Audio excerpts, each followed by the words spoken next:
இன்பத்தில் பிறந்து இன்பத்தில் வளர்ந்து இன்பத்தில் மடிந்தவன் யாரும் இல்லை.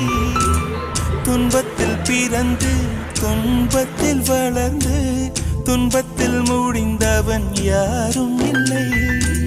இன்பம் பாதி துன்பமும் பாதி இரண்டும் வாழ்வின் அங்கம். நெருப்பில் வெந்து நீரினில் குளித்தால் நகையாய் மாறும் தங்கம். தோல்வியும் கொஞ்சம் வேண்டுமடி, வெற்றிக்கு அதுவே எணியடி.